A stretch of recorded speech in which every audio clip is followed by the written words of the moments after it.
அப்ப நாம கல்யாணம் செய்கிறது எது வரைக்கும்? மரணம் நம்மை பிரிக்கும் வரைக்கும்.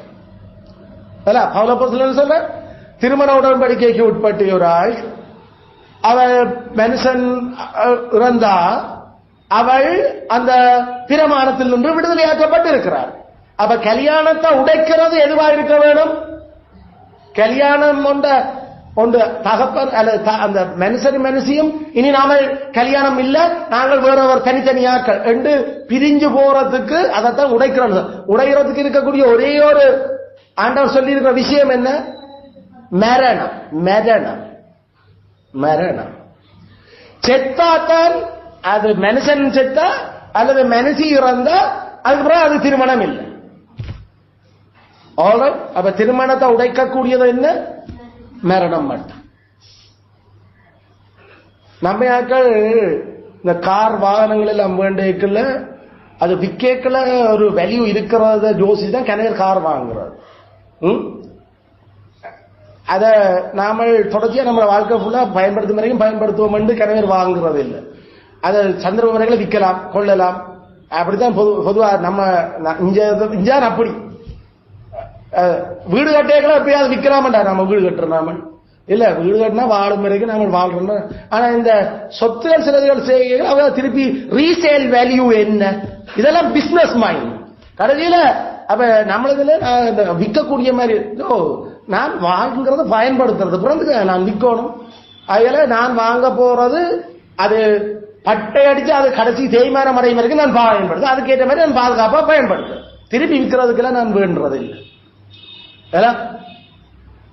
சில பேர் திருமணம் செய்கிறதும் அது இடையில நாமல் அறுக்கலாம் என்ற யோசனையுடன் திருமணம் செய்கிறேன். கனவு இருப்ப எல்லா இந்த வெள்ளக்காரர் கருத்தக்காரர் எல்லாருமே அப்படித்தான். வெள்ளக்காரர் மேற்கத்திய கிழக்கத்திய எல்லாருமே இப்ப கல்யாணம் பண்றது ரெண்டு பேருக்கும் பிடிச்சபடியா செய்கிறோம். எப்ப ரெண்டு பேருக்குமே பிடிக்கலையோ அப்ப நாம விட்டுடுவோம். ஆண்டவர் அதை இல்ல கல்யாணம் பண்ணுது. ஆண்டவர் சாவுதான் உங்களை பிரிக்கலாமே தவிர மற்றபடி ஒருத்தரும் பிரிக்க இயலாது. அரசனும் பிரிக்க இயலாது, ஆண்டியும் பிரிக்க இயலாது. கடவுள் மரணத்தால பிரிக்கலாம். அதுல கல்யாணம் செய்யல நாம அந்த பெண்ண அல்லது ஆணை நாம படிச்சு வேலை செய்து வீடு கட்டி மனுஷியா புருஷனா நாம கல்யாணம் செய்யறோம் நினைக்க வேண்டிய இதுல ரெண்டு பேர் யாரோ ஒரு ஆள் கடவுள் பிரிச்சிருக்கும் வரைக்கும் இனி கல்யாணம் இந்த உறவு உடைய இயலாது. அப்படி யாராவது உடைக்கவழி கேட்டா அது ஒரே ஒரு காரணத்துக்காகத்தான் உடையலாம். இந்த சாவ விட என்னது அந்த உடன்படிக்கைய அந்த இருவரும் ஒரே மாம்சம் அந்த ரெண்டைக்கு கால மாம்சம் அதிலே ஆணையம் பண்ணையம் படைச்சவர் ஒரு ஆளா படைச்சவர் அவர் ரெண்டு பேருக்கு தான் கல்யாணம். அந்த இருவரும் ஒரு மாம்சமா இருப்பார்கள். அப்ப ஒரு பிளஷா இருக்கிறதால என்ன ரெண்டா பிரிப்பானி.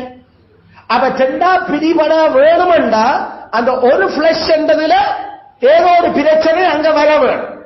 அந்த ஒரு பிளஷுக்கு வேற ஒரு பிளஷ் வேற ஒரு மாம்சம் ஒன்று நுழைய வேணும். அப்படி நுழைஞ்சா அந்த கல்யாணம் அதுக்கப்புறம் ரெண்டு பேரும் ஒரு மாம்சம் இல்லை, அது மூன்றாவது மாம்சம் வந்துட்டு இரண்டு தான் ஒரு மாம்சமாகுமே தவிர மூன்று ஒரு மாம்சமா வரையிலாது. அப்படி மூன்று ஆவதால் அந்த கல்யாணம் அந்த உறவுக்குள்ள வந்துச்சுனோம்டா அந்த மூன்றாவது ஆளோட யாரு மாம்சமாக யோசிச்சேனமோ அவங்க பாவம் செய்யணும், விபச்சார பாவம். அந்த பாவத்துக்காக ரெண்டு பேரையும் கல்லறிஞ்சு சாக்கொள்ளணுமே தவிர ரெண்டு பேரையும் வாழ விடையலாது. இதான் ஆண்டவற்றோ விளங்குதா? அந்த இருவரும் ஒரு மாம்சம். அந்த ஒரு மாம்சத்தை உடைக்கிறதுக்கு யாரு உள்ளுக்கு நுழைஞ்சு அதை நுழைகிறதுக்கு அனுமதி கொடுத்தவரால் இருக்குவார் அல்ல, அது புருஷனோ அந்த மனுஷியோ. அத மனுஷன் தான் அந்த அனுமதியை கொடுத்து அங்க ஒரு பொம்பளை அவன் உள்ளுக்கு நுழைஞ்சாண்டா அந்த நுழைஞ்ச பெண்ணும் இந்த மனுஷனும் சாகும். அந்த மனுஷிதான் இடம் கொடுத்தா என்னது புருஷன் அதுக்கு நுழைகிறதுக்குண்டா அந்த நுழைஞ்ச புருஷனும் இந்த மனுஷி கல்லறிஞ்சு சாக்கொள்ளப்படும் அல்லது நெருப்பு வச்சு சுட்டரிக்கும். இதான் ஆண்டவற்ற சட்டம். இதெல்லாம் அந்த டிவோர்ஸ் கதை இல்ல. டிவோர்ஸ் என்றால் சாகணும், பாவம் செய்தால் சாகணும். விளங்குது? அப்ப இந்த நோக்கம் எல்லாம் விளங்கிதான் கல்யாணம் செய்யறோம் நாம. ஆண்டவர் அந்த அளவு சீரியஸா அதனுடைய தண்டனையை எதிர்பார்க்கிற. ஏன்னா அது இந்த உலகத்திலேயே 6ஆம் நாள் படைச்ச அவற்ற சாயல படைச்ச அந்த ஆணுக்கு பெண்ணுக்கும் இடையில ஏற்படுத்தப்பட்ட முதல் அடிப்படையான ஒரே உடன்படிக்கை. அதே உடன்படிக்கை பிறந்துக்கு நீ இந்த உலகத்துல செத்து போயிடும் என்றார் ஆண்டவர். கல்லறிஞ்சு சாக்கும். அப்ப இப்ப இந்த நம்மட இப்பத்திய உலகம் அப்படியே ஒன்றும் சாக்கொள்ள தேவையில அவனுக்கு பிடிக்கலையா அதனால விட்டுட்ட. அவருக்கு இன்னொரு ஆளை பிடிச்சிருக்கு, இப்ப இதை விட்டு போட்டு அவர் அவரோட வாழ வேணும். ஐயோ, எப்படி இப்ப அந்த முறையற்ற சந்தாதி பெருக்கமும் அசுத்தமும் உலகத்துல பெருக தொடங்குது.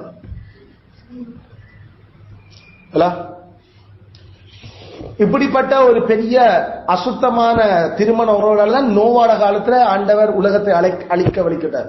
ஏண்டா தேவகுமாரர் மனுஷகுமாரர்களை அழகுள்ளவர்களா கண்டு, அதாவது விக்கிரகாரணைக்காரரும் கேட்டுக்கேதுவான வேத புரட்டுகளை கொண்டிருக்கிற முறையற்ற துன்மார்க்கமான ஆக்களை ஒழுங்கா சேர்ச்சில் இருக்கிற ஆக்கள் கல்யாணம் செய்ய யோசிச்சுக்கிறான். ஆனா பிரயத்னத்துக்கு எல்லாம் அழிப்போம், உலகத்தை அழிக்க போடுப்போம். ஆகையால கவனமா இருக்கணும். கல்யாணம் செய்யறது டிவோர்ஸால் ஒரு நாள் பிரிக்கலாம் என்றதுக்காக இல்ல, கர்த்தர் மரணத்தால பிரிக்கும் வரைக்கும் கல்யாணம். சோ அந்த நோக்கத்தோட நாம மேரேஜ் இத விளங்கிக் கொள்ளும், சேர்ந்து வாழ. குட். அதுல இதோட நமக்கு இந்த இந்த சிவில் ஆர்டினன்சஸ் முடியுது. அதாவது சிவில் என்று நாம சொல்றது மக்களோட சமுதாய பிரமாணங்கள் முடியும். சமுதாய பிரமாணம் என்ன பார்த்தாங்க? சமுதாய பிரமாணம் நாம கொண்டு வந்து கடவுளுடைய நாள் இளைப்பார் வேலை நிறுத்த நாள் ஒரு சமுதாய ஒரு பிரமாணம். அது கிறிஸ்தவருக்கு மட்டும் இல்ல, 7ல் ஒரு நாள் மனுஷன் இளைப்பாறவர், மனுஷன் வேலையை நிப்பாட்டும். அதுல 22வது சாப்டர்ல இருந்து 23 பொருத்தன, 24 நாட்டாட்சி, 25 திருமணம். இவ்வளவும் சமூக பிரமாணங்கள். சமூக பிரமாணம் இது சேர்ச்சுக்கு மட்டும் இல்ல, சமூகத்தில எல்லாருக்கும் இது பிரமாணம். இந்த பிரமாணங்கள் எல்லாம் 10 கற்பனையில எந்த கட்டளைக்குள்ள முதலாவது விடும்? 3ஆம் கட்டளைக்குள்ள விடும். 3ஆம் கட்டளைக்குள்ள விடும். பிறகு குறிப்பான சில கட்டளைகளோட இது சம்பந்தப்படும். 4ஆம் கட்டளை, 5ஆம் கட்டளை, 7ஆம் கட்டளை இதோடையும் இதில் சம்பந்தப்படும். ஆனா முதலா எதுக்குள்ள விடும்? 3ஆம் கட்டளை. பிரமாணம் என்று வந்துட்டு 3ஆம் கட்டளை. ஏன் 3ஆம் கட்டளை? கடவுள் தன் வார்த்தையாலையும் செயலாலையும் தன் பேராலையும் அவர் என்னத்தை வெளிப்படுத்தியிருக்கிறாரோ அதெல்லாம் 3ஆம் கட்டளைக்குள்ள விடுகிறது. கடவுள் தன் செயலால வெளிப்படுத்தினது திருமணத்தை, கடவுள் தன் வார்த்தையால வெளிப்படுத்தினது ஆண்டு கொள்ளுங்கள் என்ற ஆட்சியால, கடவுள் ஒரு உறுதிமொழியினூடாக உடன்படிக்கைகளாக அவர் நுழைஞ்சார். அதில் இதெல்லாம் அவற்றை செயலும் வார்த்தையும் சேர்ந்து இப்படியானவைகள் எல்லாமே அப்ப 3ஆம் கட்டளைக்குள்ள விடுது. இனிமேல் நாமல் இது சமுதாய அந்த பிரமாணங்கள், இனி திருச்சபை பிரமாணங்கள் என்று சொல்லி 26ல இருந்து 30 வரைக்கும் நாம ஒரு 3 விஷயத்தை நாம அதுக்குள்ள பார்க்க போறோம். அது அடுத்த வாரம் நாம அந்த 3ஐயும் நாம பார்த்து முடிப்போம். அது ஒரே ஒரு பிரமாணம் தான், அதாவது ஒரு அமைப்புக்குரியது. அது நமக்கு தெரிஞ்சது இருந்தா அதப்பா. அதுக்கு பிறகு மனுஷர் நான் படைக்கப்பட்ட ஆட்களோட நிலை என்ன மரணத்தோட பிறகு மரணத்துக்கு பிறகு அதோட நம்மளோட இந்த விசுவாச எங்களோட முன்னோர்களுடைய விசுவாசம் நமக்கு வடிவா தெரிஞ்சிருக்கு. கத்தராமே தொடர்ந்தும் எங்களை அந்த ஒரு விஷயம் ஒப்புக் கொடுக்கப்பட்ட விசுவாசத்துல தைரியமான போராட, அதை பாதுகாக்க, அந்த சத்தியத்துக்கு சாட்சி கொடுக்க கத்தர் எங்களுக்கு இரக்கம் செய்வாராக. ஆமென்.